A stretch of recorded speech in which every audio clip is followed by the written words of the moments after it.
반갑습니다. 또 왔고 매번 오고 그래서 매번 뵙고 너무 반갑습니다. 오늘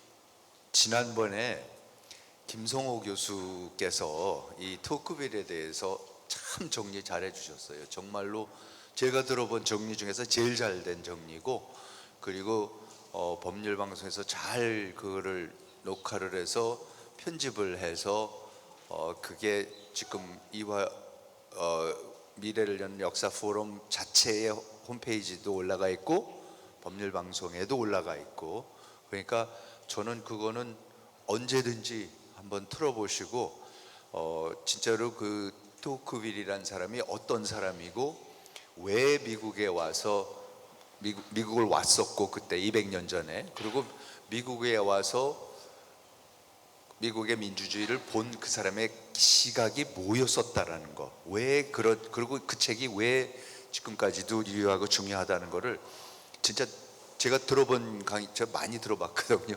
토크빌은 미국 민주주의, 미국 정치, 아니면 그냥 민주주의 자체의 성경입니다.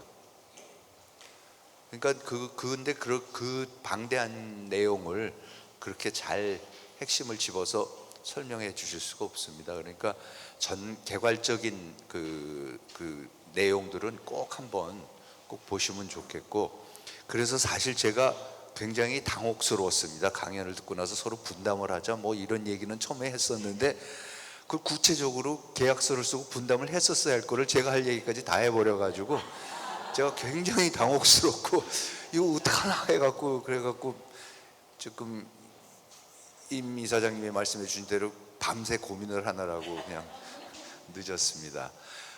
제가 오늘 말씀드리고 싶은 주제는, 그래서 제가 이제 잡은 주제가 부드러운 전제주의는 불가피한가인데, 그 제목을 왜 저렇게 잡았는지는 이제 차차 말씀드리겠지만은 우선 결론만 말씀드리면은, 민주주의라는 거를 하면은 지난번에 김성호 교수 그랬죠. 민주주의는 되돌릴 수 없습니다. 판도라의 상자 열린 거고 한번 민주주의의 맛을 봤으면 다시는 못 돌아갑니다. 전제주의로.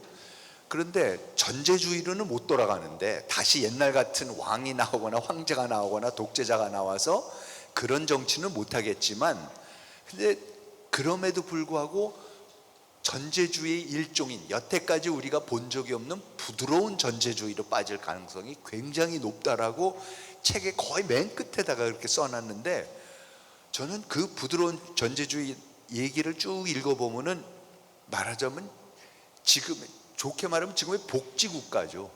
나라가 모든 거를 다 해주는 거를 당연히 생각하고 원하게 되는데, 그러기 시작하면 민주주의가 사실은 무너지는 거라는 그 경고를 하고 그 책을 끝냅니다. 그래서 전 이 책이 200년 전에 쓴 책인데 지금까지도 왜 그 민주주의의 성경인지 정말 새삼 이해가 갑니다.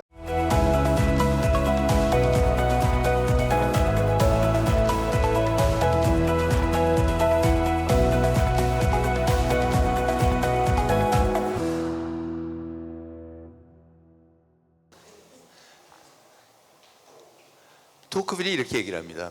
그러니까 오늘 말씀드리고 싶은 거는, 토크빌이라는 사람이 미국의 민주주의라고 책은 썼지만 그때는 미국만이 하는 게 민주주의였습니다. 그러니까 미국의 민주주의 있고 뭐 프랑스의 민주주의도 있고 독일의 민주주의도 있고 하는데, 가서 미국의 민주주의는 어떻게 하는가 보는 게 아니라, 민주주의라는 건 미국에서만 하고 있는데 이게 도대체 뭐를 하는 거고, 민주주의라는 게 우선 뭐를 하는 거고, 근데 왜 미국 사람들은 이 민주주의라는 이상한 거를, 도저히 불가능해 보이는 거를 하는가, 그거를 지금 답하려고 하는 겁니다. 그거를 나름대로 분석을 해서 쓴 책이었습니다. 근데 그 토크빌이 설정한 민주주의에 대한 그 문제의식은 지금 우리가 갖고 있는 민주주의 문제의식하고 똑같습니다. 우선 이렇게 얘기를 합니다.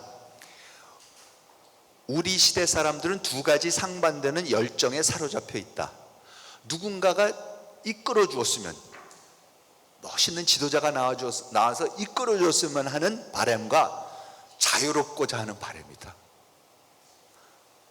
다 갖고 있어요. 우리가 똑같아요.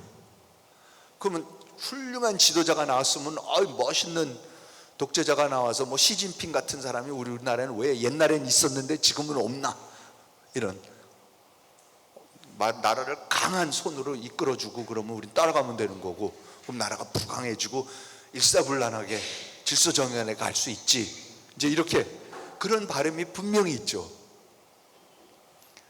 그런데 다른 한편으로는 저게 말이 되냐, 어떻게 저렇게 한 사람이 모든 것을 다 하게 되느냐, 그 사람들 밑에 사람들 뭐 하느냐, 자유? 그건 어디 간 거고. 그렇게 꼭 똑같이 동시에 생각을 합니다, 우리가. 근데 이 문제가 정치의 그냥 문제죠. 정치학의 모든 문제가 다 그거죠. 이거를 어떻게 균형을 잡느냐는 문제입니다. 강한 지도자가 나와서 잘 이끌으면 좋겠고, 그런데 내 자유는 보장이 됐으면 좋겠고. 그래서 문제의식을 정확하게 설정을 해놓습니다. 지난번에 2주 전에 김성호 교수가 쭉 한번 기가 막힌 역사 서베이를 주셨지만은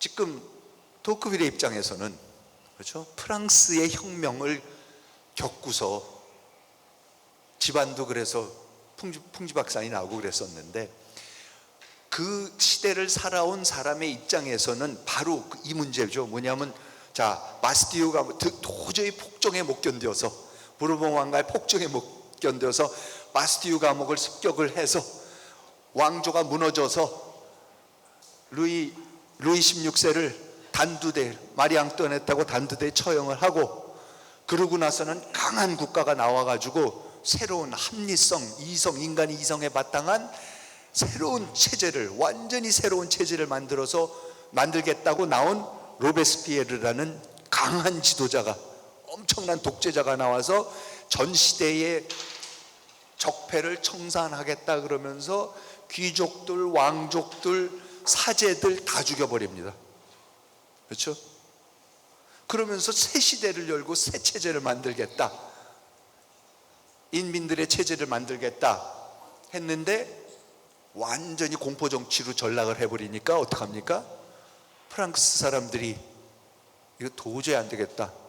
그런데 그때에 마침 강한 지도자가 하나 나왔는데, 젊은 나폴레옹이라는 장교가 나타나가지고 그 옆에 나라에서들 쟤네들은 무슨 혁명을 해갖고 왕실을 무너뜨리고 그래? 그러니까 옆에서 다른 왕조들이 이제 걱정이 된 거죠. 그래서 군대를 일으켜갖고 오는데, 그걸 전부 다 새파랗게 젊은 장교가, 완전히 무너졌던 나라였는데도 그 군대를 이끌고 가갖고 전부 다 격파를 한 거죠. 프러시아도 격파하고 뭐 다 격파하면서 유럽을 정복을 해나가는 거를 보면서, 와, 맞아, 이거였어 하면서, 그러고 다시 나폴레옹 황제가 돼버리는 거죠. 자기가 자기 머리 위에 왕관을 올리면서 황제가 돼버리면서 다시 제국으로 돼버리는 거예요. 그러고 나니까는 어떻게 됩니까? 야, 이거는 또 아니다. 이거는 아니다. 구관이 명관이다. 그래서 어떡합니까? 루이 18세를, 죽은 루이의 동생을, 루이 16세의 동생을 데려와서 다시 해주세요. 그래서 왕정복고를 또 하는 거죠. 그래서 왕정복고를 하다가 보니까 또 안 되겠으니까 1830년이 되니까는 또 혁명이 일어나갖고, 줄라이 레볼루션이 일어나갖고, 그래서 다시 공화국을 만들겠다 그래갖고, 누구죠? 루이 필립인가를 데리고 왔더니 또 지가 잠깐 대통령인가 하더니 또 자기가 황제가 돼버리는 거고, 친이고. 그러니까 이러한 그 악순환, 그러니까 민주주의를 일단 시작을 하면, 그 전까지는 뭐 계속해서 부르봉 왕가가 해오고, 뭐 그 전에 무슨 다른 왕실이 해오고, 그냥 왕실이 당연히 해오는 걸로 돼 있었던 때에는 그냥 그런가 보다가 넘어가는 거지만, 일단 한번 민주주의의 맛을 보면은, 인민들이 직접 통치를 하겠다는 맛을 보면은, 그 다음부터는 저 악순환이 계속된다는 거죠. 근데 이게 어떻게 끊어지냐는 겁니다. 저걸 어떻게 막죠? 맡기면은 이루 말할 수 없는 무질서가 생기고, 그러니까 그럼 옛날식으로 다시 돌아가자 그러면은 또 전제가 일어나니까 또 자유가 압박이 유린이 되니까 또 안 되겠고, 이 악순환이 그냥 계속 일어나는 일입니다. 그것을 절감을 하고 있었던 게 지금 토크빌입니다. 그러니까는 그런 토크빌의 입장에서는 미국에서는 우리보다도 먼저 인민들이 들고 일어나서 영국을 쫓아내고 자기 식민지 하던 사람들이 자치를 하겠다 그래갖고 무슨 공화국을 하고 민주주의를 한답시고 저러고 있는데, 왜 1776년부터 저거를 했는데 쟤네들은 지금 1830년이 됐는데 자기네가 지금 1789년부터 40년 동안 지 일생에 겪고 있었던 거를 미국은 도대체 왜 안 겪고 뭐를 하길래 저거는 계속해서 저러고 돌아가지? 그리고 점점 더 잘 되는 것 같고 부강해지는 것 같지? 이게 무슨 일이냐 하는 겁니다. 그러니까 사실 우리가 지금 다 갖고 있는 문제의식입니다.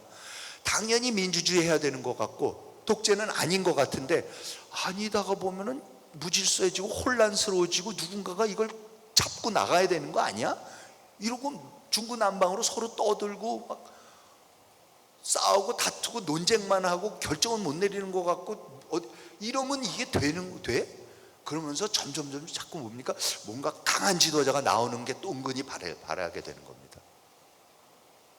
우리 사회도 끊임없는 그 순환 속에 들어가 있습니다. 그거를 그 악순환의 고리를 어떻게 끊느냐죠. 제대로 된 민주주의를 어떻게 해야 되냐가 문제가 됩니다. 똑같지 않습니까? 우리 역사 똑같습니다.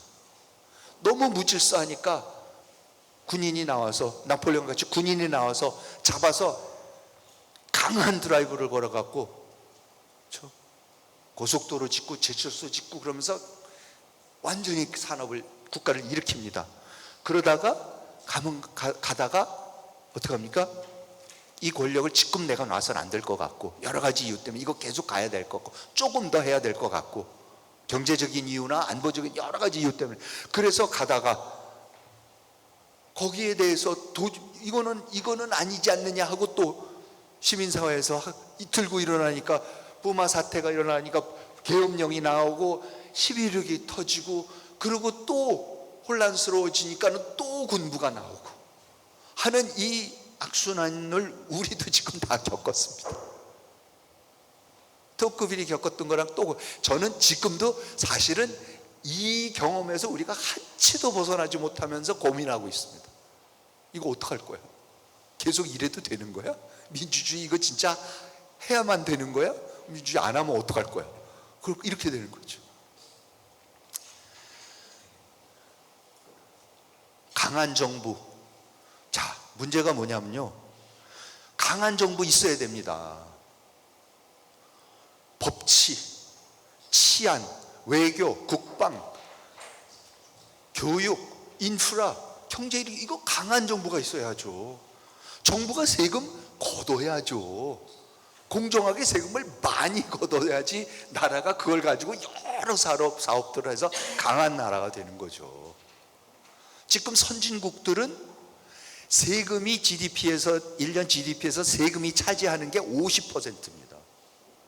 그만큼 국가가 할 일이 많습니다. 선진국일수록 그렇습니다.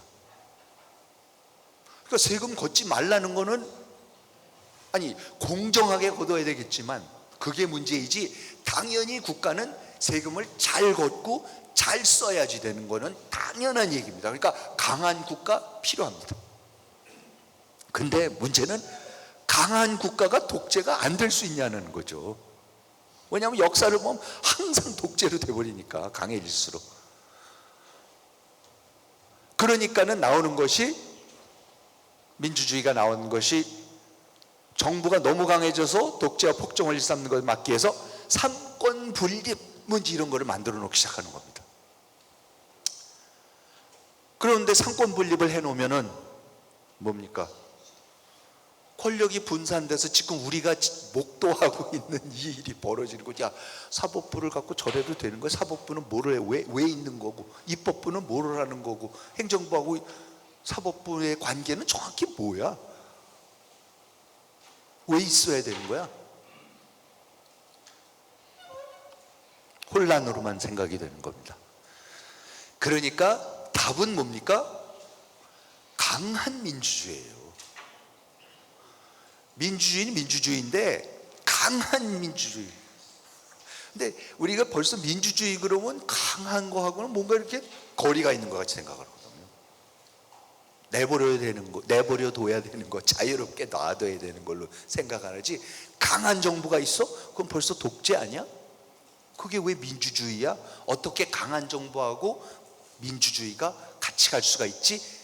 그게 근데 답입니다. 그리고 그게 가능합니다. 그리고 토크빌은 미국에서 그걸 본 거죠. 민주주의는 민주주의인데 굉장히 강해, 그 나라가. 이게 도대체 어떻게 가능하냐고, 그거를 나름대로 이해를 해보려고, 설명을 해보려고 쓴 게 미국의 민주주의라는, 아직까지도 민주주의의 고전인 책입니다. 그러면서 토크빌도 이렇게 얘기를 합니다. 미국의 민주주의라고 해놓고는 이럽니다.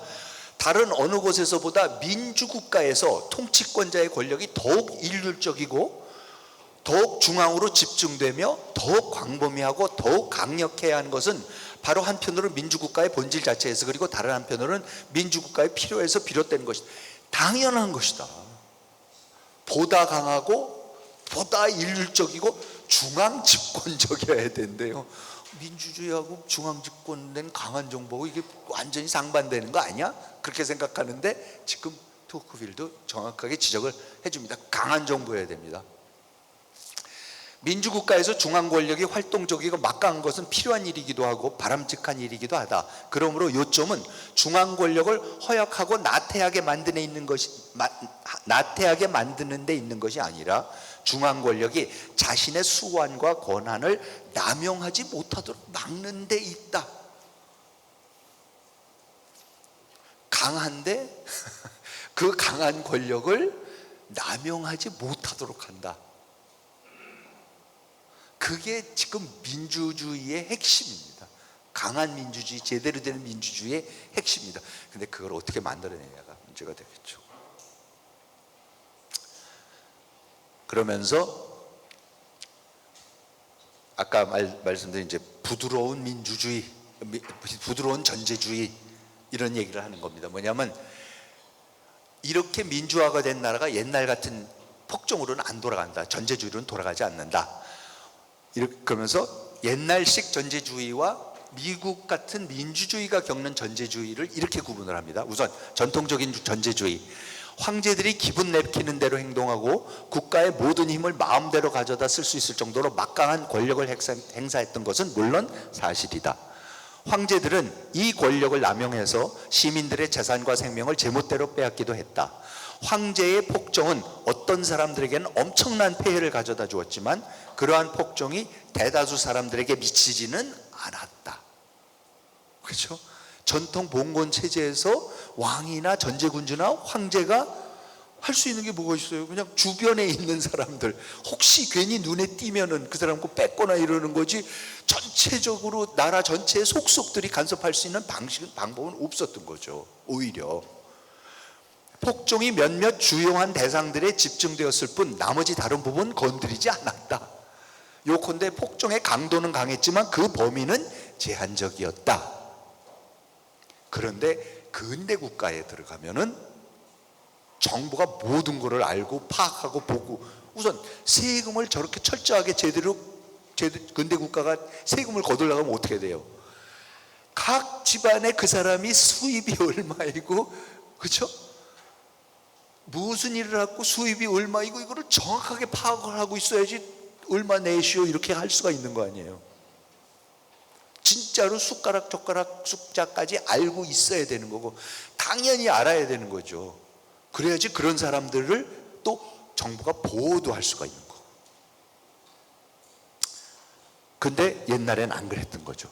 굉장히 강해 보이는 전제주의 군주지만 사실은 웬만한 사람은 백성들의 대부분은 언제 황제 보는 적도 없고 평생 살아봐야 황제 구경도 못하고 왕 구경도 못하고 뭐 높은 사람도 구경도 못하고 사는 거죠.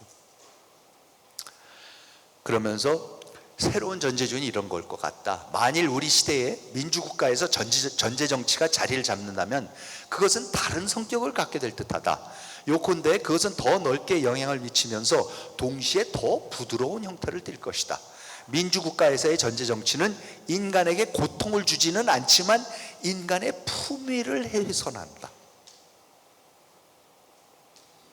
영어랑 불어라면 더 멋있는데 이게 아직까지도 번역이 참 힘듭니다. 참 번역이 참. 그래도 인간의 품위를, human dignity의 문제다라고 얘기를 합니다. 그러면서 이렇게 얘기를 합니다. 이 권력은, 이 부드러운 전제주의는, 민주국가에서 일어나는 전제주의는 절대적이고 꼼꼼하며 꾸준하고 주도 면밀하며 온화하다. 마치 사람들을 어른이 되기까지 돌봐준다는 목표를 가지고 움직이는 것처럼 보이기도 한다는 점에서 이 권력은 가부장의 권위와 유사하다고 할 수 있을지도 모르겠다. 하지만 이 권력은 오히려 사람들을 어린아이 상태로 완전히 묶어두려고만 한다. 아버지는 자식들이 그래도 어렸을 때는 이렇게 해주지만 자라서 그래도 성인 돼서 나가서 독립을 해갖고 잘 벌어먹고 살고 뭐 하라고 하는데, 이 가부장은, 국가라는 이 가부장은 아예 어린애 상태로 묶어놓는 겁니다. 만일 행복하게 사는 것만을 시민들이 생각한다면 이 권력은 당연히 시민들이 행복하기를 바랄 것이지만 무엇보다도 자기가 그러한 행복을 마련해주는 유일한 대행인이자 유일한 중개인이기를 원한다. 요람에서 무덤까지 다 해줘야 되는 거예요. 학교에 갈 때 처음 공책을 1학년 1학기 때 가는 애한테 공책을 누가 사주고 연필과 지우개를 누가 사줍니까? 나라에서 사주죠. 부모님이, 할머니, 할아버지가 아니고 그렇게 돼야 되는 거죠. 이 권력은 시민들의 안전을 보장하고 생활의 필요를 예상하고 확보해주며 여가와 향유를 마련해주고 주요 업무를 처리해주며 사업을 관리해주고 상속을 조정해주며 유산을 분배해준다. 너무 놀랍지 않습니까? 200년 전에 이미 지금 우리가 딱 생각하고 있는 그 얘기를 그대로 하고 있습니다. 이렇게 갈 것 같대요. 미국의 민주주의 지금 펄펄 살아서 만들어진 지 얼마 안 된 거, 한 50년밖에 안 된 거를 가서 보면서, 근데 이게 그래 참 놀랍다. 전제주의는 안 될 것 같다. 옛날식 전제주의. 근데 뭔가가 잘못될 수 있을 것 같은데 이게 혹시 잘못된다면 어떻게 잘못될 건가?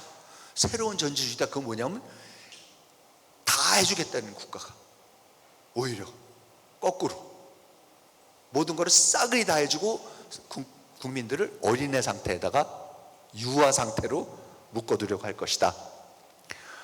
이 정도면 어찌 생각하는 불편과 생활하는 부담까지도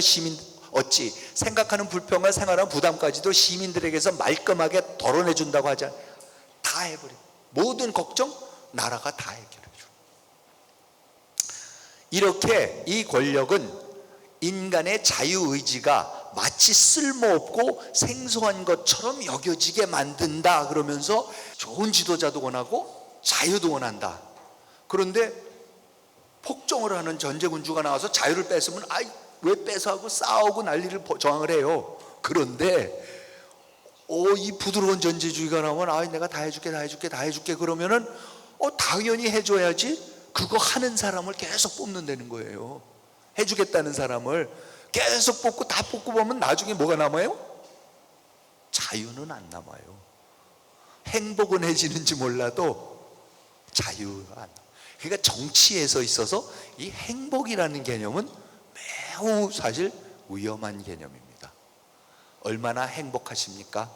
그거는 정치가 답해줘서는 안 되는 겁니다. 정치가 개개인의 행복까지 담당을 하다, 그거는 좋게 말해서 복지국가고 토크밸식으로 말하면 부드러운 전제주의에 빠져서 자유라는 것 자체가 내가 왜 필요한지, 왜냐하면 자유를 쓸 일이 없잖아. 자유의지를 쓸 일이 없죠. 다 해주는데. 사실 이게 제일 무서운 거다라고 토크빌이 그렇게 진단을 합니다.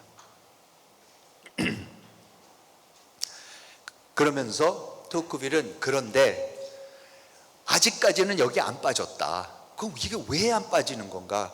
그럼 두 가지가 있다라는 거예요. 하나는 정치 제도가 참 놀랍다는 겁니다. 정치 제도가 이 연방제라는 걸 만들어서 근데 그러니까 지난번에 그 김성호 교수가 이렇게 말씀을 드렸죠. 미국의 연방제라는 거는 하원을 제어하려는 거다. 왜? 하원만이 직접 선거로 선출이 됩니다. 미국에서는 대통령도 간선제, 한 번 연임하는 것밖에 없고요. 4년 임기입니다. 2번 8년 하고 그만입니다.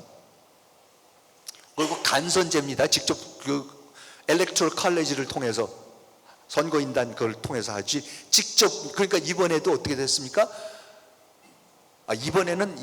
이번에는 트럼프가 선거인단에서도 이기고 일반 전체 투표, 퍼퓰러 투표에서도 이겼어요. 근소한 차이지만.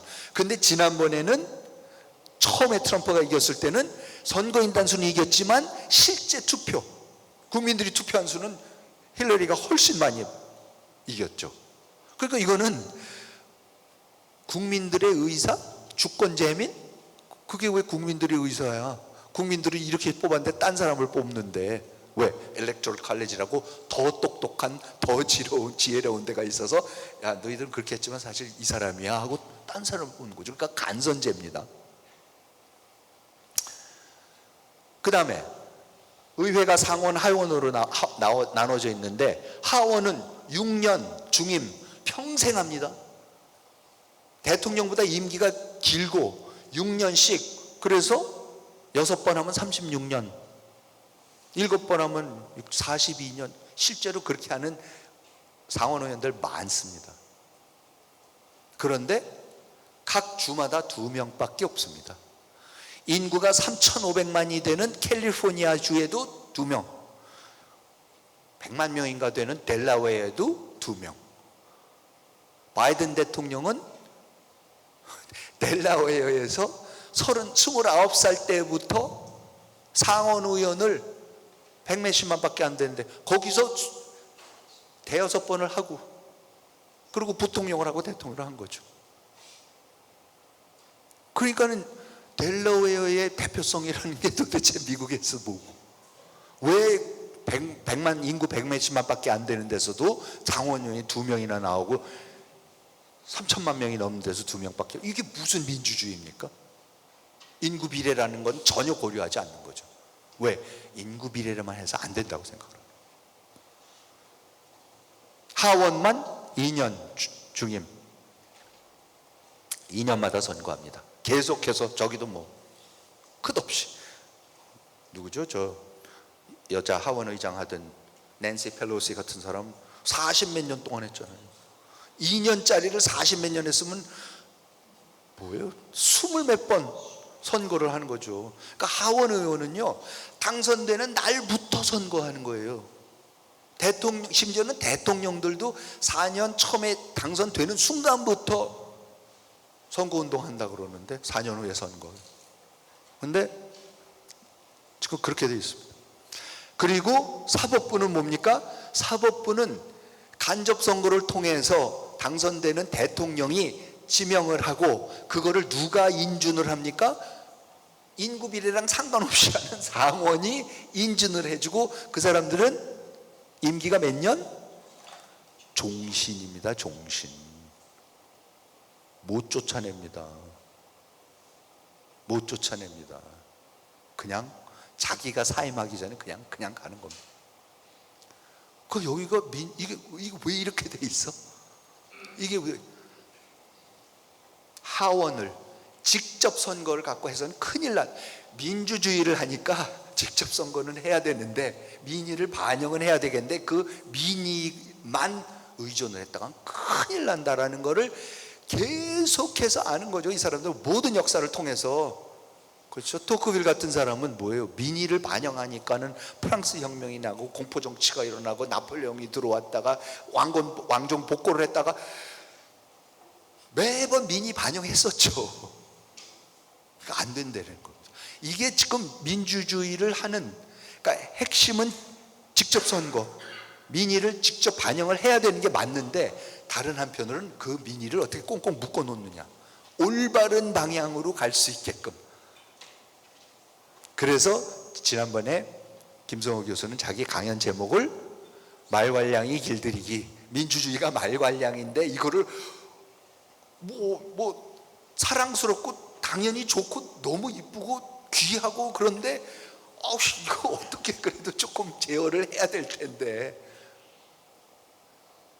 그래서 제목이 말괄량이 길들이기입니다. 지금 민주주의를 하는 데서는 다 그 민주주의라는 말괄량이를 길들이려고 애를 쓰고 있는 거죠. 미국의 연방제도 그렇게 만들었습니다. 그래서 사실 미국의 연방제를 만들었던 해밀턴, 메디슨 모든 사람들이 앉아갖고 제일 걱정했던 게, 우리는 귀족제도 아니고 왕정이 아니기 때문에 누가 우리의 지도자가 될지를 미리 알 수가 없다는 거죠. 왜? 왕정이면 왕실에서 세자가 누가 이제 났으면은 이제 세자가 돼서 세자를 그때부터 교육시켜야 되는 거 아니에요. 동궁에서 뭐 무슨 교육도 하고 뭐도 하고 교육시키고, 귀족 집안에서도 야 너가 이제 우리 뭐 이 백작 이거를 이어받을 테니까 그럼 너는 이런 교육을 받아라 해서 온갖 가정교사 되고 해서 최고의 교육을 다 시켜주고 세계 여행을 하게 해주고, 그래서 준비를 해서 물려받도록끔 되는데, 우리 민주주의는 누가 대통령이 될지 알 방법이 없다는 거예요. 사상 처음 있는 일이죠. 국가의 지도자가 됐는데 그 지도자가 갑자기 다 그렇잖아요. 뭐 빌 클린턴, 트럼프도 그랬죠. 될 줄 누가 알았어요? 될 줄 누가 알았습니까? 그런데 그런 경우가 허다할 거라는 거를 메디슨, 해밀턴 이런 사람들이 알았던 거죠. 그러니까 어떻게 체제를 만듭니까? 하원도 꽁꽁 묶지만 뭡니까? 대통령도 꽁꽁 묶어두는 겁니다.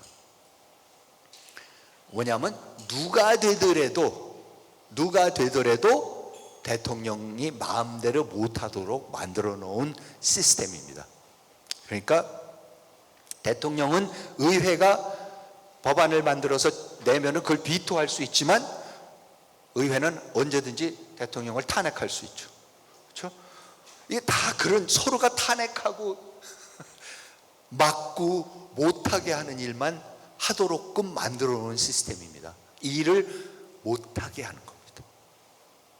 민주주의는 일이 빨리빨리 효율적으로 되는 것을 희생해서라도, 전제주의가 대통령의 전제주의든 인민 직접 선거를 통해서 했던 그 인민 민주주의든 그거를 막으려고 그러는 겁니다.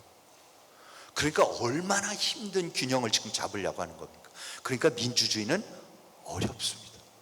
너무 어렵습니다.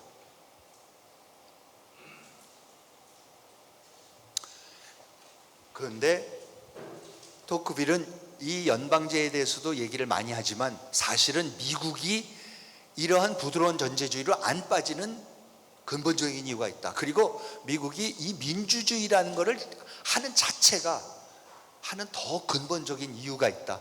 이거는 다른 나라 사람들이 안 갖고 있는, 김성호 교수는 Habits of the Heart, 그걸 우리가 뭐라 그래야 되나?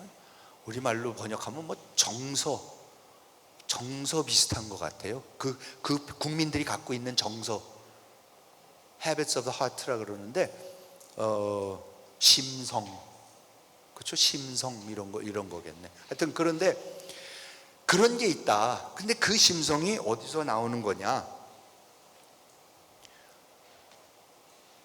미국 사람들이 아주 이상한, 그러니까 토크빌이 가서 보고서 가장 이상하다고 생각해서 가장 많이 쓰고, 사실 토크빌의 미국의 민주주의 책을 소개하는 데서 가장 많이 인용되고 소개되는 부분이 바로 이겁니다. 미국 사람들을 웬 협회를 저렇게 만들어서 뭐를 할 때마다 협회가 있다는 거예요.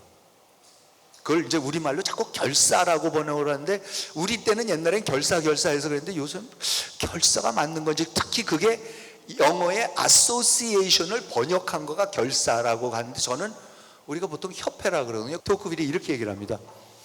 연령대나 조건이나 지식 수준을 망라하고 아메리카인들은 누구든 끊임없이 협회를 결성한다. 이들은 모두가 참여하는 상공결사들을 가지고 있을 뿐만 아니라 경제적인 걸 도덕무장협회, 종교협회, 도덕무장협회, 진지한협회, 아주 참 그럴듯한 주제로 하기도 하지만 하찮은 frivolous, 뭐 저런 것까지 협회를 만들어서 하는 협회, 포괄적인 협회, 제한적인 협회, 대규모 협회, 소규모 협회 등 온갖 유형의 협회들을 가지고 있다. 아메리카인들은 축제형 행사를 열기 위해서라도 협회를 만들고,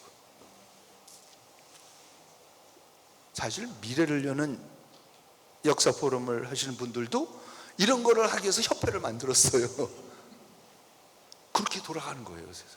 그게 민주사회에서 이렇게 돌아가는 겁니다.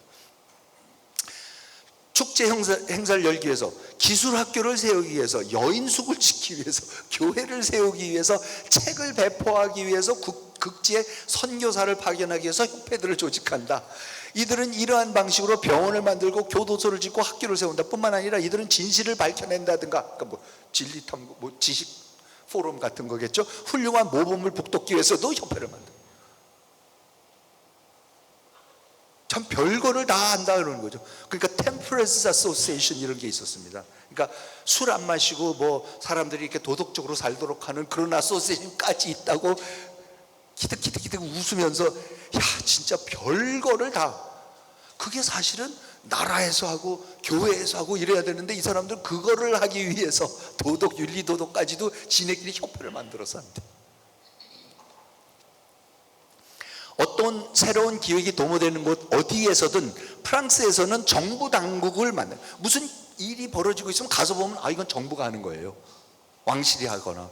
그런데 영국에서는 귀족 나리를 높으신 귀족분이 와갖고 뭐 여기 이렇게 하자고 하는 거를 보게 되는데, 합중국 미국에서는 결사, 협회를 봐요. 그 협회가 또 하고 앉아 있어.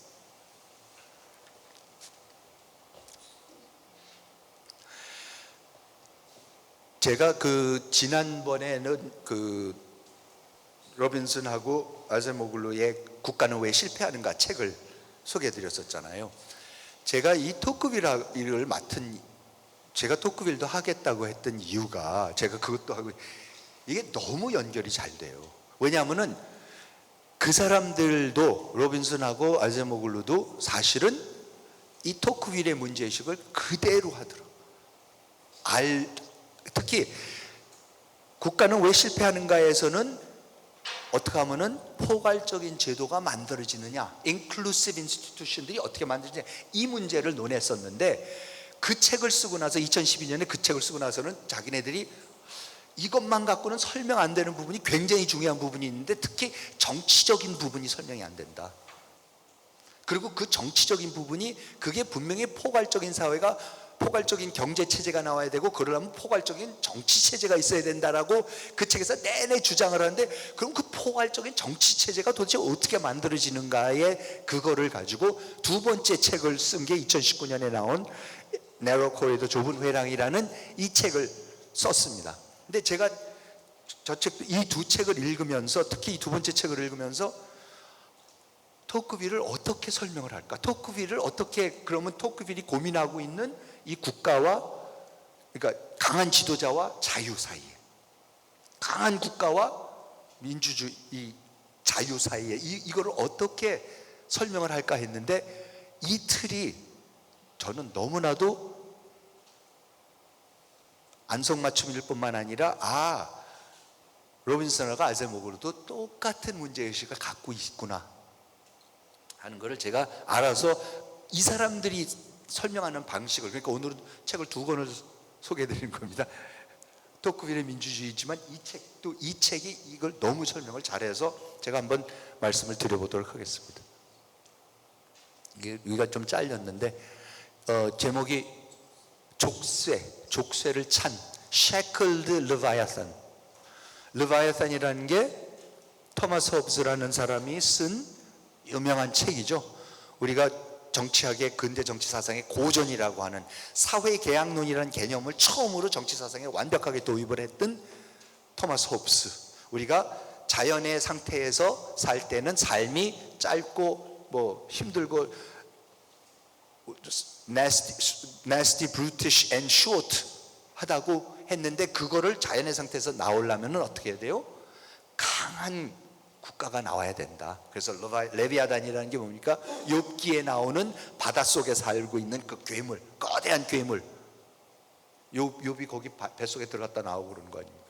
그 레비아단이라는 그 괴물 같은 거를 정부를 세워야지, 그 정부가 이 자연의 상태에서 지들끼리 싸우고 종교전쟁하고 이 난리 법석을 치는 사람들을 꽉 질서를 잡을 수 있다라고 해서 레비아탄이라는 거를 설정을 했던 거죠. 그래서 레비아탄은 사람들이 다 각자가 자기의 권리를 선거를 통해서 이양을 하면서 선출되는 겁니다. 그러니까 대의제도 맞습니다. 그런데 레비아탄이 딱 지금 우리가 고민하고 있는 그 문제죠. 토마스 홉스는 뭐라 그럽니까? 단호합니다. 어떤 한이 있더라도 강한 정부를 거역해서는 안 된다 그래요. 심지어는 정부가 나중에 내 거를 뺏으려고 오는데도 그러면 가만히 있어야 되냐는 토마스는 어쩔 수 없다. 왜? 질서를 지키려면. 그러니까 그 시대에 살았던 종교전쟁으로 유럽이 무너지고 있고 그러고 있던 거를 보고 있던 홉스의 입장에서는 그래, 무조건 질서다.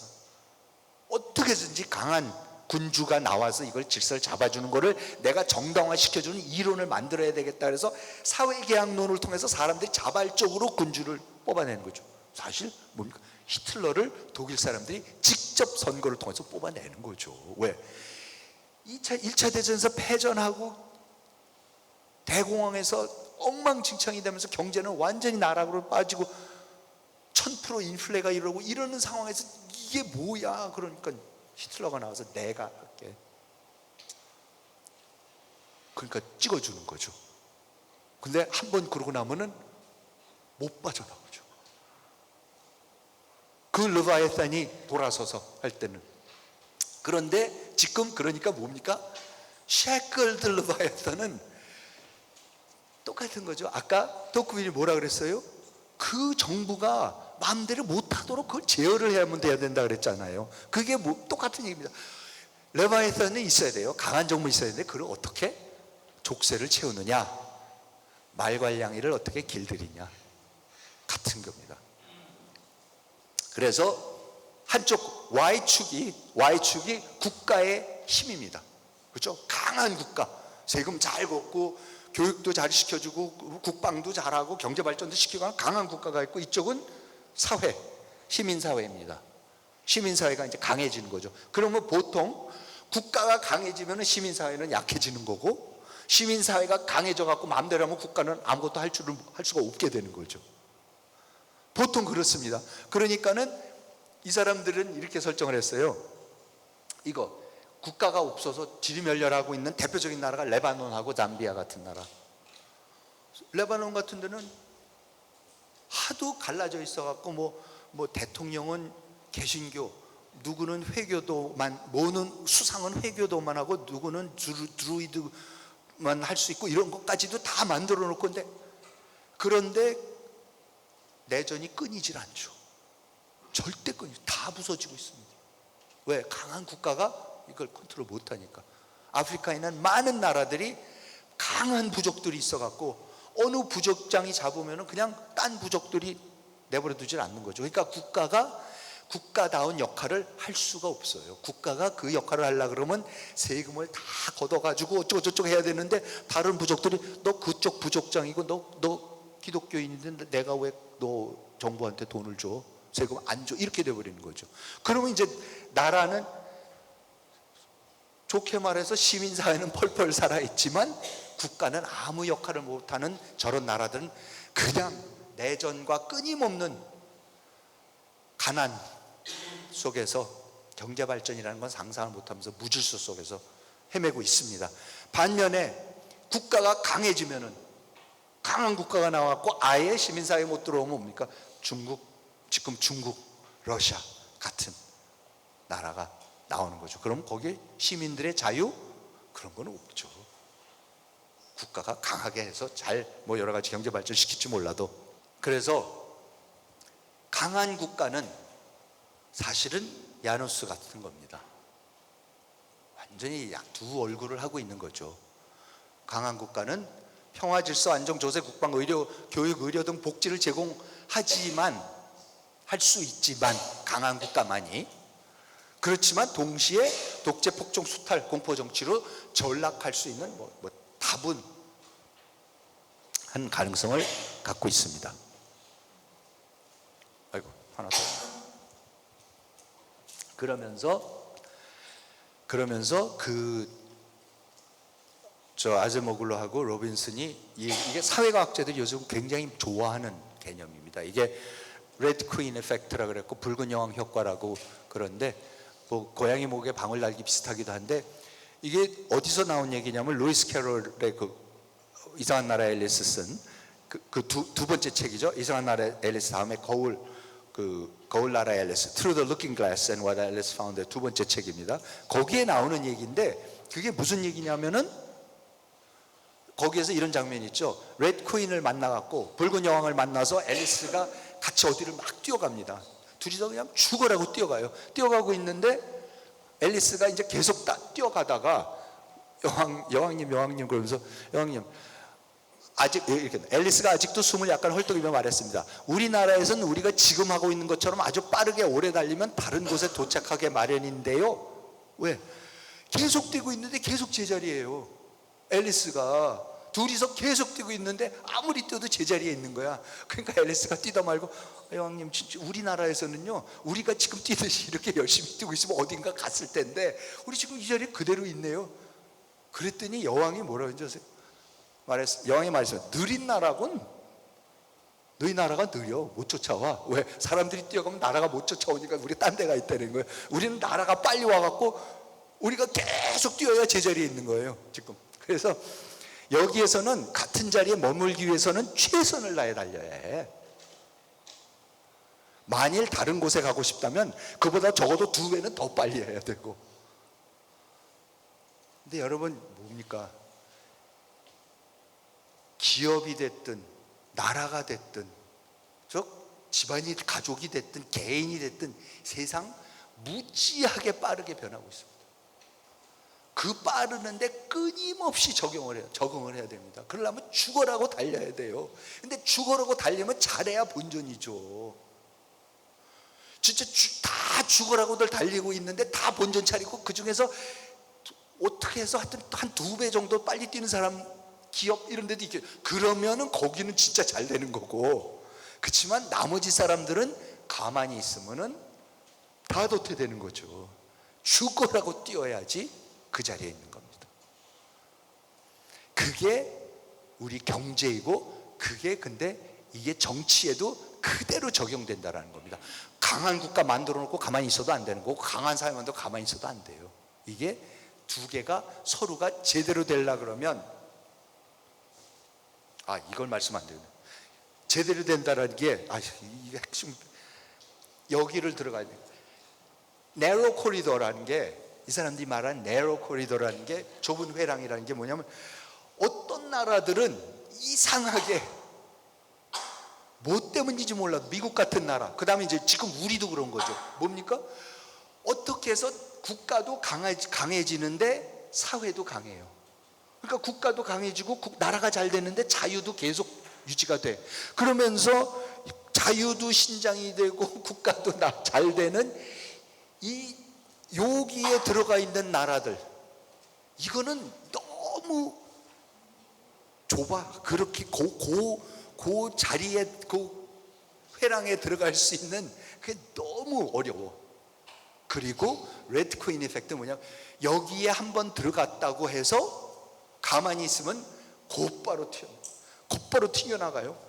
나갔다가 국가가 조금 약해지고 하면은 그냥 나락으로 또 떨어지는 거고 또 국가만 너무 믿고 시민사회가 가만히 있으면 완전히 독재 국가로 가버리는 거.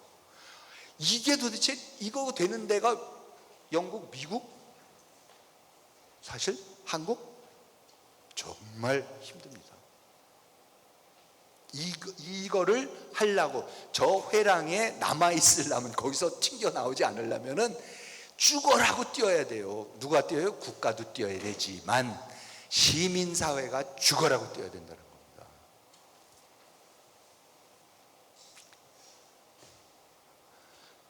그러면서 참 그 시민사회 아소시에이션, 협회의 전통이, 저도 이 책 읽고 저 미국의 민주주의 다시 읽으면서 새삼 우리 전통하고 너무 다르다, 우리의 정치 전통하고 너무나 다르다는 거를, 그러니까 이제 민주주의에 대해서 더 걱정을 하게 되지만 그 결론 부분에서 말씀을 드리고요.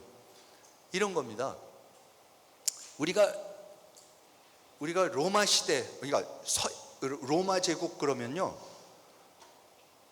그러니까 이렇게 말씀드리겠습니다.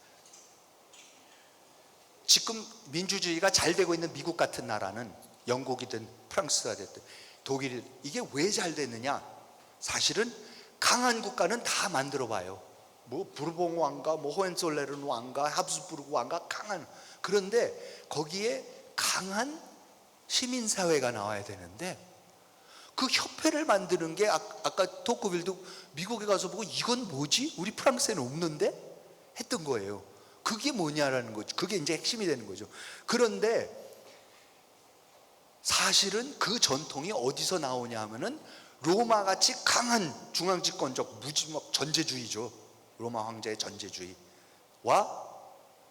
게르만족들의, 나중에 뭐 프랑크족이라고 하고, 소위 바베리안 야만인들, 뭐 고트족, 프랑크족, 삭슨, 작센족, 뭐 이런 사람들 있지 않습니까? 로마를 멸망시키는 사람들, 결국은 고을족, 프랑스 만드는 사람, 그 사람들의 정치 전통이라는 게 있는데, 그게 너무나도 협회 중심이에요. 이 두 가지가 합치는 강한 국가, 그러니까 법, 로마법, 로마의 경제, 로마의 도로 똑같이 다 하나, 엄청난 그 기간 산업 다 만들어, 아직도 있는 그 수로들 만들어주고, 나라가 이런 역할들도 다 하면서, 그렇지만 독일식, 독일 게르만, 옛날 독일 게르만족식의 그 자치가 있었다. 그게 합쳐지니까는 저런 게 나온다. 그러면서 그 예가 이제, 이건 이제 아우구스투스 최초의 황제고, 그러니까 로마의 권력을, 중앙집권적인 권력을 상징하는 사람인데, 이게 이제 반달족 아닙니까? 반달족이 들어와서 로마를 완전히, 뭐 여러 번 했지만, 예를 들어서 470년인가에 최초로 아주 반달족이 와서 완전히 밴달라이즈 했죠. 여러분, 밴달리즘이라는 영어 말 아세요? 밴달리즘이라는 게 괜히 가서 훼손, 뭐 글 낙서하고 뭐 부시고 하는 게 밴달리즘이죠. 그게 밴달이 뭐예요? 그게 밴달족이에요. 반달족이 로마에 들어와서 로마를 박살을 냈듯이 그런 짓을 하고 다니는 걸 밴달들이라고 그러고, 밴달리즘이라고 지금도 그럴 정도로 이게 충격적이었고. 근데 이 반달족들이 대표하는 게르만족들의 전통이 너무 재밌습니다. 타키투스라고 로마의 유명한 역사학자인데, 이 사람이 쓴 책에 게르마니아라는 책이 있습니다. 게르마니아, 그때 이제 게르만 이 야만인들을 보고서 연구를 해서 쓴 책이 게르마니아라는 유명한 책인데, 거기에 타키투스가 지금 오스트리아 국회에서 당합해 있는, 동상이 있는 그래서 유명한 사람인데, 이런 얘기를 해요. 거기에서 뭐라 그러냐면은, 크게 중요하지 않은 문제들에 대해서는 족장들만이 논의한다. 그러나 공동체, commons 전체가 결정을 내려야 할 경우에는 족장들이 먼저 그 문제에 대해 논의하고, 그 다음에 의회, 아셈블리라는 게 있더래요. 이 게르만족들 사이에는 아셈블리라는 게 있어서 형사 문제, 특히 사형 가능성이 있는, 사형 관련된 누군가 뭐 살인 사건 뭐 이런 거는, 사건들을 이 아셈블리가 다룬대요. 이 의회들은 각 지역구나 마을의 법을 집행하는 행정관 등을 또 선출을 한대, 자기네끼리. 각 행정관은 그에게 자문을 해주고 그의 판결에 무게를 실어주기 위해서 인민들 중에서 선발된 수백 명의 감정사, assessors가 있대 또. 그러니까 이 가갖고 얘한테 이렇게 벌을 내려야 될 거, 이런 판결을 내려야 할 것 같아. 근데 그럼 가서 상황을 우리가 진짜로 왜 그렇게 일어나는지 평가관을 보낸다는 거예요. 저 때. 그래서 평가관들의 도움을 받는다라고 딱 그랬습니다. 그러면서 뭐라 하냐면, 그들은 귀한 혈통을 가진 사람을 왕으로 뽑고 용맹한 자들을 군 지휘관으로 뽑아요. 그건 맞아요. 그런데 왕의 권력도 절대적이거나 독단적이지가 않대요. 왕을 뽑긴 뽑는데 전부 다 의회가 하고 협의를 해서 뽑는데, 그러면서 뚜르에 있는 그 그레고리라는 유명한 그 당시에 6세기 학자인데 538년 590, 이 사람이 남겨놓은 기록에는 이런 게 있어요. 이 사람이 술피큐스라는 그 로마의 유명한 학자의 그 책을 읽는데, 그 술피큐스의 책 자체는 이제는 그 유실을 해서 없어져서 우리가 내용을 모르지만, 어쨌든 그레고리가 이제 그거를 읽으면서 쓴 내용이 남아 있는 게 있습니다. 근데 거기 이렇게 써요. 술피큐스는 프랑크의 왕들, 그러니까 뭘 쓰다가 보면 프랑크의 왕들이라고 쓴대요. 하지만 그들이 왕들을 뜻하는 것인지 아니면 그저 왕의 기능을 수행한다는 것인지 분명하죠. 분명히 프랑크의 왕들이라고 써서 읽다 보면은 자기가 알고 있는 왕하고는 전혀 다른 소리가 자꾸 나와갖고, 이 사람들이 프랑크는 왕이 있는 거야 없는 거야 하기 시작했다는 거죠. 그러면서 프랑크족의 왕 이야기를 하는 것 같이, 그리고 어느 부분에 갔더니 이거는 확실히 왕 얘기다, 자기가 알고 있는 왕이다 라고 해서 왕이라고 했는데, 프랑크족의 왕 이야기를 하는 것 같지만 그의 이름이 무엇인지 언급하죠. 왕 얘기를 한다고 그러고 왕의 이름을 적어놓지도 않는데요. 그러니까 왕을 대하는, 왕이라는 것이 뭐를 한다라는 거에 대해서 자기네가 갖고 있었던 이해하고는 너무나 다 다른 사람들이에요.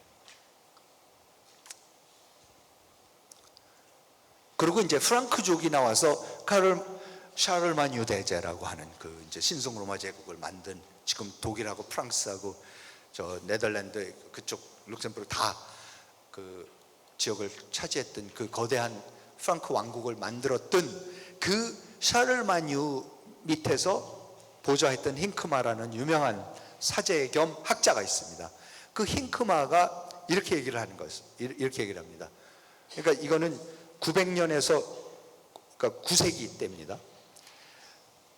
프랑크족들이 어떻게 하냐, 그 당시 관습에 따라 매년 2회 미만의 총회가 개최된대요.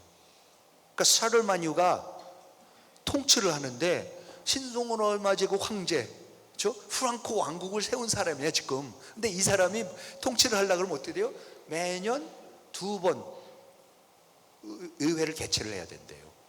그리고 첫 총회는 그해 남은 기간 동안 영토의 상태를 결정하였다. 앞으로 1년 동안 우리가 어떻게 통치하고 뭐를 할 건지를 미리 결정을 한대요. 왕이 그때 결정하고 황제가 그때 결정하는 게 아니라 미리 다 결정을 해놓는데, 그리고는 일단 결정된 것은 나라 전체를 위험에 빠뜨린 위기를 제외하고는 그 어떤 경우에도 변경될 수 없었다. 황제가 못 변. 주요 인물들은 성직자와 일반인을 막론하고 모두 총회에 참석했다. 주요 인물들은 토론에 참여하였고, 신분이 낮은 사람들은 결정들을 경청하고 때로는 자신들도 토론에 참여함으로써 누구의 강요에도 따르지 않고 오로지 자신들의 이해와 동의에 기반하여 결정하였다. 다 와서 듣고서는 다 한마디씩 하고는 다 그러고 나서 결정을 하면은 수긍을 하고 해야지 결정이 됐다는 겁니다. 이게 샤를마뉴 대제의 밑에서 하는 정치였습니다. 그리고 총회에 참석하는 자들이 원한다면 왕은 회의가 열리고 있는 대로 가서 참석하고 그들이 원할 때까지 떠나지 않고 함께 해야 돼요. 가지도 못해.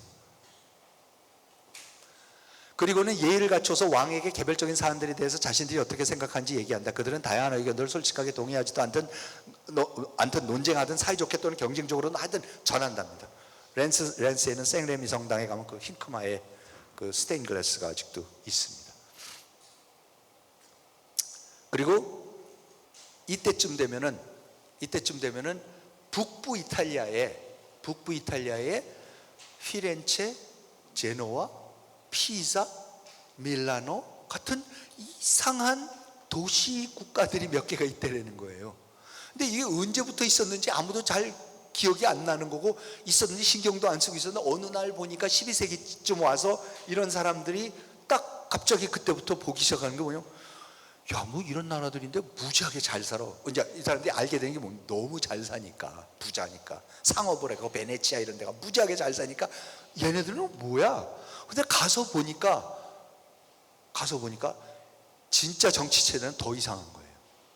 그러면서 가서 보고서는 이러는 겁니다. 이 도시들을 다스리는 데 있어서, 또 공공사업을 추진하는 데 있어서 그들은 어찌나 자유를 갈구하든지 그들은 통치자가 아니라 집정관들이 다스리고 있었다. 그리고 교만해지는 것을 방지하기 위해서 이 집정관들은 모든 계급에서 선출된다. 그리고 이들이 권력력에 눈이 어두워 경계를 넘는 것을 막기 위해서 거의 매일 바꾼다.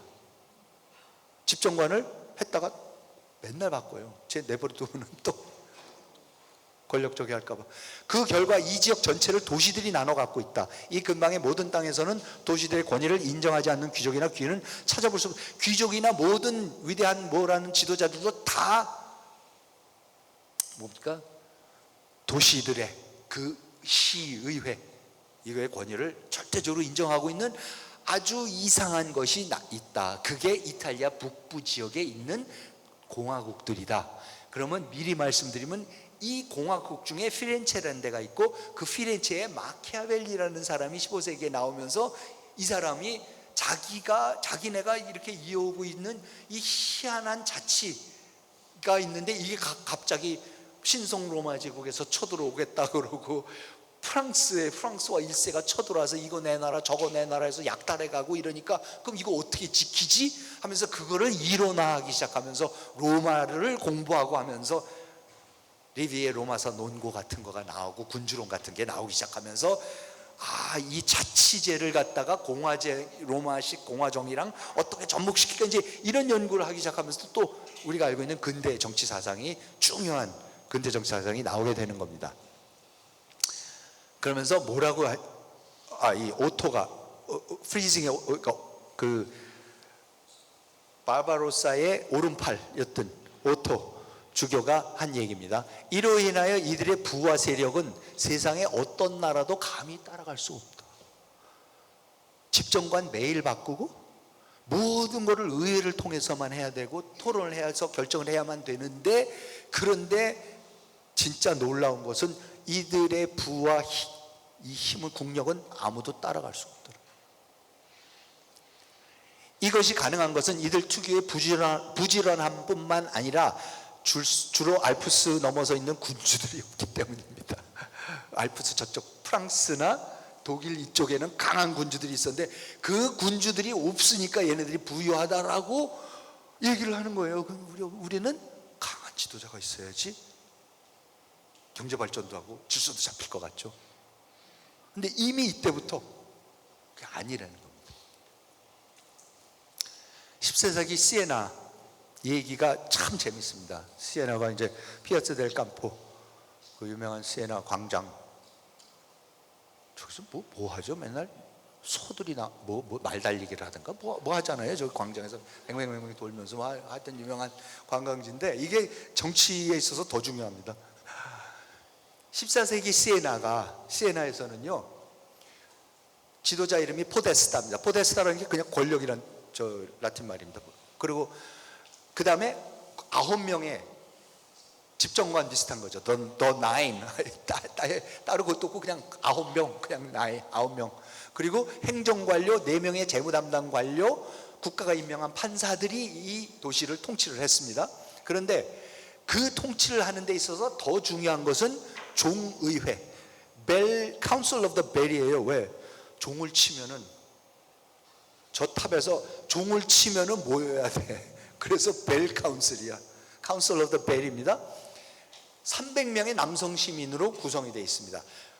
왜냐하면은 시에나가 3개 행정구역으로 나눠져 있는데 각 행정구역에서 100명씩 뽑은 겁니다. 그래서 1년 임기로 3개 행정구역 테르지, 3개 주니까 테르지에서 각기 100명을 선출해서, 그리고 이제 그 외 상인들의 길드와 귀족 가문들도 이제 대표들을 보냈습니다. 그러면 그런데 기가 막힙니다. 포데스타 제일 높은 사람은 시에나 사람은 안 돼요. 외부인을 불러와요. 시에나 사람이 외부인을 불러와서 사법을 담당하고 종회 사회를 보고 그래요. 포데스타가. 그러니까 예를 들어서 1295년이 되면 베르나르드 베라노에 있는 베르나르도라는 사람을 포데스타로 뽑았어요. 나인이 이제 의회가 뽑았습니다. 그래서 이 사람이 자기가 법관 7명, 기사 3명, 공중인 2명, 향사, 경찰 60명을 대동하고 포데스타로 부임을 해요. 시에나에 베라노 사람이. 그래갖고는 임기는 보통 6개월에서 1년. 그래서 그걸 하고 나서 근데 뽑는 게 나인이 제안한 4명의 후보자 가운데 선출하고 나인으로 구성된 위원회 60명의 위원 상인 길드 집정관 이 기사들이 선출을 해서 이런 사람이 이제 오는 겁니다. 그런데 포데스타는 시민들로부터 선물도 받을 수 없고 같이 식사도 못해요. 김영란법입니다. 전 이거 읽고서 김영란법이 말이 되는 부분도 있겠다 싶은 생각이 드는 게 절대 못하게 해요. 무서워요. 도시로부터 하루 이상 떨어진 곳에 여행할 수 없었고 멀리 딴 데 가서 딴지 못해. 무조건 이 포데스타 하는 동안에는 그냥 시에나 일만 봐야 돼. 어디 딴 데 못 가. 여행도 못 가. 포데스타는 다른 테리토리에 새 사람이 올 때마다 딴 데에서 이제 거주를 해. 돌아가면서 거예요. 그러면서 임기가 끝나면 임기 기간의 비리 여부를 조사받기 위해서 2주간 시에나에 머물러 있어야 돼. 그래서 또 들이파요. 해갖고 그렇게 벌금을 물고 가는 사람들이 그렇게 많대요. 나인의 임기는 2개월. 그래도 아까 뭐 집정관 매일 바꿨다는데 그래도 2개월씩이나 했습니다. 그리고 한 번 2개월짜리를 하고 나면은 그 다음 선출되는 건 2년 후에 또 선출될 수가 있는 거죠. 연임? 그런 거 없어요. 그리고 이 사람들한테 주어진 임무는 시에나를 평화롭고 조화롭게 만들어라 라는 게 그 사람들한테 명시적으로 주어졌던 임무였다고 합니다. 그러면서 당신들이 담당한 시민들과 그 외 사람들이 당신들의 관료들의 차별을 받지 않고 관료들이 차별을 할 수가 있다. 그러면서 법과 정의가 이루어지도록 할 것, 그리고 그 누구라도 요구하는 사람이 있다면 당신의 공동체의 법령과 규정들이 지켜져야 할 것. 그러면서 시에나가 풍요로워지고 잘하고 유지되게 할 것. 이렇게 했습니다. 그 시에나 당시에 거기에 보면은 아까 그 궁전에 여기에 들어가면은 이 벽화들이 있는데 그 중에 8개의 벽화가 있는데 그 벽화의 제목이 Allegory of Good Government, 좋은 정부의 비유 해서 해놨습니다. 근데 그 중에 좋은 정부가 잘 됐을 때에 일어나는 여행 다니고 와서 장사하고 흥정하고 뭐 춤도 추고 뭐 온갖 평화롭고 풍요로운 일들이 벌어지고 있는 시에나에서 벌어지고 있는 모습을 그린 그런 그림들이 있는 거죠. 그러니까 이 사람들은 자기네 정부가 가장 좋고 가장 풍요로워지는 거고 한다는 걸 알고서 그걸 했던 거고, 그러니까 마키아벨리 같은 사람이 피렌체를 지키려고 그렇게 애를 쓴 게 뭡니까? 피렌체가 왜 피렌체가 됐는데 너희들 같이 무슨 독재 군주가 있어서 됐냐? 우리는 언제부터인지 모르게 옛날 고려 쪽부터 공화주의하고 맨날 시에나 같이 포데스타 와갖고 뭐 어쩌고저쩌고 이러고 했는데 잘 됐는데 지금 이거 하지 말고 네가 직접 와갖고 전제군주 가서 통치하겠다 그러면 다 망친 일인데 무슨 소리냐고. 그러면 안 된다. 왜 안 되냐? 로마가 이랬었고 우리가 어떻고 이런 얘기를 쓰기 시작하는 거죠. 설명을 해주려고, 설득을 해보려고. 아니다. 전제군주 갖고 되는 게 아니다. 그래서 마키아벨리가 피렌체에서 나와서 로마서 논 것 같은데 이렇게 쓰고 있습니다. 똑같은 전통입니다. 로마의 귀족들과 평민들 간의 갈등을 비판하는 사람들은 로마가 굉장히 시끄러웠거든요. 공화국이. 로마가 자유로울 수 있었던 가장 중요한 원인을 비판한다. 뭐예요? 귀족들하고 평민들하고 맨날 싸우는 거. 그들은 그러한 갈등이 가능하게 한 것, 좋은 결과에 주목하기보다 그 과정에서 나오는 소음과 소란에만 주목한다. 그들은 또한 모든 공화국에는 두 개의 상반된 경향, 즉 평민과 상류층 간의 상반된 경향이 있다는 사실과 자유를 보호하는 모든 법률은 이 두 경향의 충돌 속에서 나온다는 사실을 모른다. 상원을 대표하는 귀족들과 하원, 평민을 대표하는, 이게 서로가 맨날 충돌하는데 사람들은 저렇게 시끄럽고 저게 도대체 뭐하는 짓이야 그러는데 마키아벨리는 이것 때문에 로마가 강하다는 거예요. 그러나 그 방법이 과했고 거의 야만적이었다고 이의를 제기한 사람도 있을 것이다. 봐라, 사람들이 모여서 상원을 상대로 얼마나 소란을 피웠는지, 상원이 얼마나 사람들을 비난하였는지, 사람들이 얼마나 길거리에서 이리 뛰고 저리 튀었는지, 가게들이 얼마나 자주 닫히고 하도 시위를 하니까 가게 문 닫고, 평민들이 때를 지어서 로마 밖으로 나가버리는 등 이에 대해서는 읽는 사람들로 하여금 공포에 질리게 만든 그런 일들이 많아지. 키케로가 맨날 무슨 누구 독재한다고 맨날 서로 상원 안에서도 저렇게 맨날 싸우고 있는 장면들만 연출하고 앉아 있었던 거죠. 모든 것을 고려할 때 로마가 앞에서 언급한 나라들과 같이 평화롭기, 그러니까 여기 나옵니다. 앞에서 언급한 나라들 같이 평화롭기 위해서는 로마의 입법자들은 두 가지 중 하나를 해야 한다. 베네치아 사람들, 앞에서 언급한 나라가 베네치아하고 스파르타입니다. 베네치아 부강합니다. 스파르타 강합니다. 로마 맨날 서로 싸워요. 그런데 두 가지, 그러면 이게 싫다 그러면은 두 가지 방법과 대안이 두 가지다. 하나는 베네치아식이고 하나는 스파르타식이다. 베네치아는 사람들처럼 평민들을 전쟁에 동원하지 않거나 스파르타 사람들처럼 외국인들을 받아들이지 말아야 한다. 베네치아에는 과두들이, 상인들이 돈을 벌어서 어떻게 해요? 전쟁이 나면은 용병들을 사와요. 그래서 용병을 데리고 와서 나라를 지키게 해. 그러면 평민들 입장에서는 다 해주네 정부가. 나보고 나가서 싸우라고 하지도 않고 다 지켜. 그럼 어떻게 해요? 권력을 당연히 과두들이 다 갖고 하는 거죠. 그래, 잘 지켜주고 잘 먹여 살려주고 장사도 잘 되고 다 해. 네가 다 해. 그래서 됐다라는 거죠. 그리고 스파르타는 자기 나라들 사람들끼리만 해요. 이민 절대 안 받아들이고, 그러니까 똘똘 뭉쳐가지고 인종차별하고 그러면서 아무도 못 들어오게 이민 절대 안 받고 자기네들끼리만 하는. 그러면은 저런 강한 질서가 유지될 수 있을지 모른다.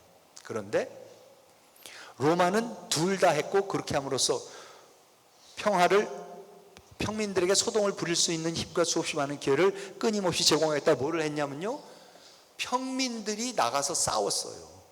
시민들이 나가서 민병대, 시민들이 나가서 싸웠기 때문에 싸웠던 사람들이 돌아왔으면은 나라를 지키는데, 그러니까 베네치아에서는 과두정이 용병들을 사서 용병들이 와서 싸워서 나라를 지켰기 때문에 평민들이 할 말이 없는 건데, 지금 로마에서는 평민들이 나가서 내가 직접 나라 지킨 나라야. 그러니까 내가 살아 돌아왔으면 어떻게 돼? 야, 내가 지킨 나라인데, 내 나라인데 내가 다스리는데 당연히 참정해야지, 정치에 참여해야지, 이렇게 돼버리는 거죠. 그러니까 그걸 막을 방법이 없다는 거예요. 반면 만일 로마의 정부가 평화를 유지하는 것을 목표로 했다면 다음과 같은 불편한 일이 일어났을 것이다. 로마가 위대해질 수 있었던 근원을 차단해버림으로써 로마는 더 약해졌을 것이고, 따라서 소란의 원인을 제거하는 과정에서 로마 팽창의 원인도 제거했을 것이다.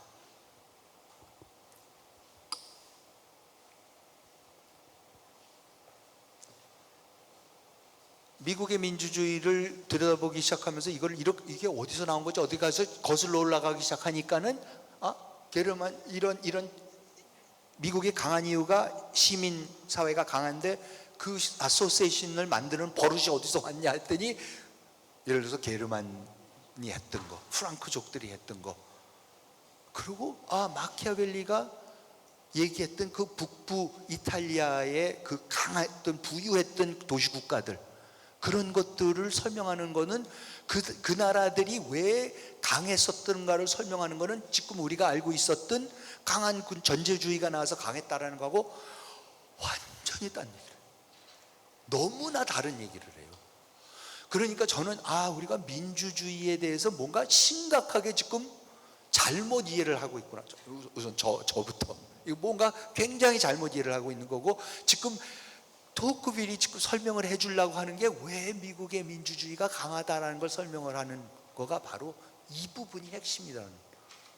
저지 대국가 북부의 7개 뭐 그중에 홀란드, 뭐 질란드, 위트렉스 뭐 이런 게 있는데, 거기에 정치 체제는 연방제 헌법에 기반하였고 최고 권력은 국가의회가 갖고 있었지만 법적으로는 실질적으로는 스타드홀더였던 오렌지공 각 주의 의회 그리고 각 도시의 시장들과 권력을 나눈다. 그러니까 네덜란드도 그 부강했던 나라도 완전히 분권화되어 있고 다 아소시에이션들이에요. 유명한 나이트 워치맨 같은 렘브란트의 유명한 그림들이, 렘브란트가 그 많은 그림을 그릴 수 있고 하는 게, 당시 사이먼 샤마라고 영국의 유명한 역사학자가 있는데, 그 사람이 쓴 이 네덜란드에 대한 책 제목이 Embarrassment of Riches.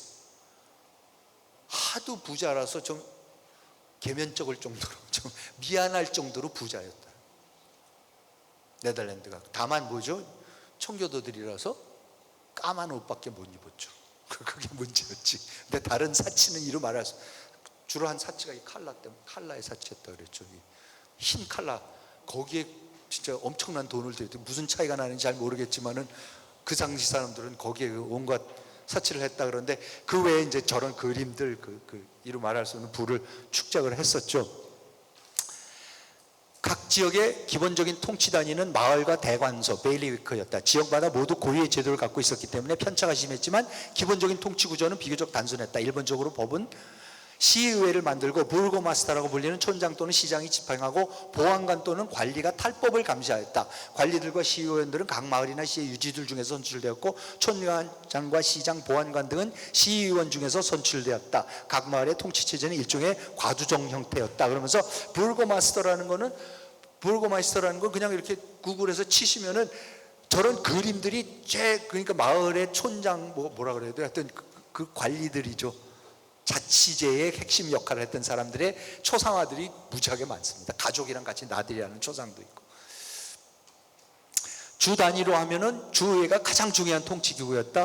홀랜드의 경우에는 주의회가 한 표씩을 행사하는 귀족들과 투표권을 갖고 있는 도시들이 도합 18표를 갖고 있었고, 그러면서 네덜란드 공화국의 헌법은 국가의회에 조세권, 군사권, 외교권을 부여하지만 실제로는 지방의회들과 협의를 통해서만 권력을 행사할 수 있었다. 그럼 이게 어떻게 됩니까? 이렇게 해갖고 무슨 결정을 내리고 뭐가 됩니까? 근데 그게 됐다는 거죠. 왜? 아소시에이션을 당연히 맨날 하는 게 아소시에이션 만들어서 토론하고 결정하는 거를 해봤기 때문에 문제가 없었던 겁니다. 그래서 이 네덜란드가 날짜를 잊어버렸는데 1680 몇 년인가, 자기의 주군이었던 합스부르크가, 필립 2세 그 유명한 합스부르크 가문하고, 합스부르크가가 필립 2세가 이 네덜란드까지도 어떻게 합스부르크 보니까 결혼을 통해서 그것까지도 자기가 가져요. 그런데 그 네덜란드에서 봉기를 해서 80년 전쟁을 합니다. 80year war, 80년 전쟁을 해서 독립을 쟁취를 합니다. 네덜란드가 합스부르크 왕실로부터, 스페인으로부터 독립을 쟁취하는데, 그때 독립선언서가 있습니다. 네덜란드 공화국의 독립선언서입니다. 군주가 목동이 양들을 지키듯이 시민들을 억압과 폭력으로부터 지키지 않고 오히려 그 반대로 그들을 억압하고 그들의 고대로부터 내려오는 관습과 특권을 침해하고 노예와 같은 복종을 요구한다면 그는 더 이상 군주가 아니고 폭군이며 그 시민들을 그를 그렇게밖에 볼 수 없다. 특히 이것이 국가의 허락도 없이 의도적으로 이루어진다면 시민들은 군주의 권위를 거부하는 것뿐만 아니라 합법적으로 자신들을 지켜줄 수 있는 다른 군주를 선택할 수 있다. 주권재민이죠. 근데 이거 많이 들어보신 얘기 아니에요? 어디서 들어보신 것 같아요? 미국의 독립선언서예요. 제퍼슨이요 갖다 베꼈더라고 보니까. 그냥 갖다 베꼈어. 우리는 다음과 같은 진리들이 자명하다고 생각한다. 즉 모든 사람은 평등하게 태어났다는 것, 그들은 창조주로부터 특정한 양도할 수 없는 권리를 부여받았으며 그 권리들 중엔 생명, 자유 그리고 행복의 추구가 있다는 것, 이러한 권리들을 보장하기 위해서 정부가 사람들 사이에 수립되며 그 정당한 권력은 피통치자의 동의로부터 유래한다는 것.